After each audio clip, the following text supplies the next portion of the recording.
Facing challenges conceiving? Experience compassionate care from leading fertility experts at Pinnacle Fertility, Ohio. Your dedicated navigator is a call or text away for concierge support throughout your journey. Start your path to parenthood at rgiohio.com. And you might be totally fine through the whole thing. So just whatever it is, Okay. I just appreciate you being here, and I hope you know that like it's going to have a really big impact on someone.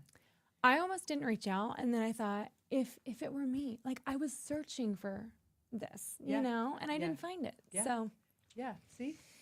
No, I know. Okay, And, I feel a little weepy. Yeah, so. that's what I'm saying. And like, let me get some tissue just in case because we had to. Okay, that'd be great. I'm Cassie, and my husband and I were married for 4 years before we began a family. And we tried for 8 months before conceiving naturally. And we were blessed with my son, Graham.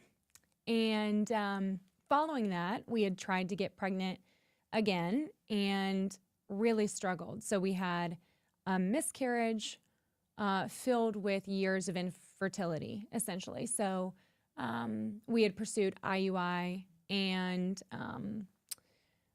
what I was frustrated with was I knew that I was a healthy individual, that I'd carried a baby to term and conceived naturally. And I couldn't find the root answer for why infertility was happening or why we struggled to even conceive. And so I became almost fixated on a journey to natural holistic health. I wanted to determine why I wasn't getting pregnant. What was the root cause? And it led me down a path of functional medicine and acupuncture. But we struggled for 4.5 years before we conceived my daughter. And then followed by another miscarriage. There were really 2 concise dark memories in my mind around our journey to conceive. And one was we were on a family vacation, and one of my sister-in-laws announced she was pregnant, and it should be joyous, and it was, but it was deeply painful for me, who was in the thick of trying to get pregnant. And I remember just going into the shower and crying and just wanting to be alone with my thoughts in that moment. And then another time I think about, I was raised from a family of women with stiff upper lips. You tackle the problem. And if you can't change it, you adjust your attitude. And what I had learned in this journey, it was very uncomfortable for my mom to sit in it with me. And so I leaned a lot on my sister. But my mom, although her advice was trying to be helpful and uplifting, there was a phone conversation. I know what street I was on. I know what house I was by. And I was in despair. Like, I wanted to expand our family. And the need that I had to do that and the urge, I felt she wasn't understanding. And instead of just sitting with me in that despair, she wanted to pull me along. And, it's a urge you have when somebody you love is hurting, to urge them on versus sitting on that bench of despair with me. And that's what I wanted from my mom and others during that time. The advice that I have for anybody going through this or wanting to support a friend is to acknowledge it. I mean, sometimes it felt like such an isolating event, and I wanted somebody to see what I was going through or ask or inquire. But there's a really respectful way to do that, and a time and a place, and a not time and a place to do that. And honestly, I think that women are way better at it than men are. And so an example is we had a loss, and even my brother-in-laws did not know how to acknowledge it. It's uncomfortable. You don't want to bring up somebody else's pain. But one of my friends, who his sister had gone through a lot of miscarriages, he just pulled me aside and said, I am so sorry. And coming from a man, it felt so healing that, it wasn't just my husband who I was able to hear that, those words from, but a male friend. It was so touching. And just to hear somebody acknowledge, how's your journey going? If you want to talk about it, great. If you don't, that's fine too, but I'm thinking of you.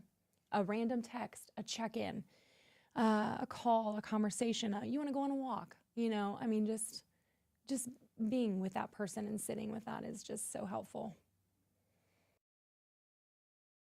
I think the most positive thing to come out of this is an empathetic understanding of a health journey that you can't diagnose. Wow, that's enough to just send you, sideways. Another thing is patience with my children now. So, kids were sick last week. It happens, disrupts schedules. They act up. It happens, they're children. But the deep gratitude that I have that they are here and I get to be their mom adds an additional layer of patience, I think, in my parenting that I can't take for granted. So the way it changed or altered the course of our relationship, meaning my husband and I, would be, we had moved away when we were married. And so we had just this really cocoon of time together. And we had a lot of challenges because we moved to different cities, but we had each other to depend on. And I think that really set the foundation for this journey because it was us two. And it wasn't always a happy cocoon, during the fertility journey, but it was this reliance that no matter what,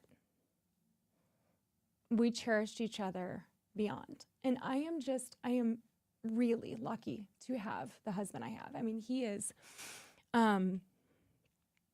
so supportive, but he's the oldest of 4 boys. So sometimes like the female dynamic gets lost in translation, and that's okay.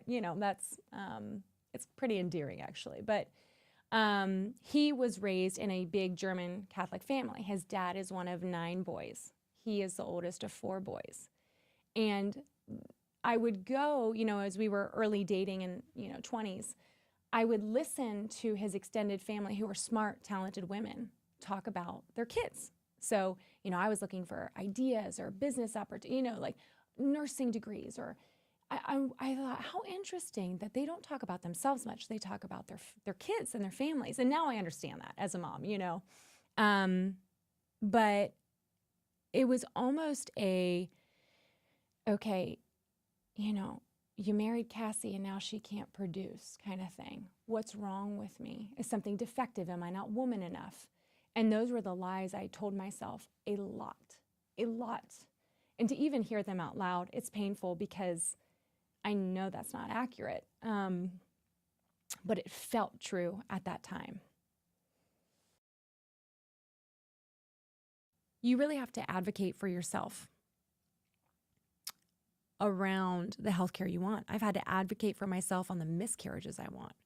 They're eager to do all sorts of interventions. And I'm like, my body is smart and intuitive. It knows, whether it's fostering a pregnancy or in the miscarriage process. You just really have to advocate for the way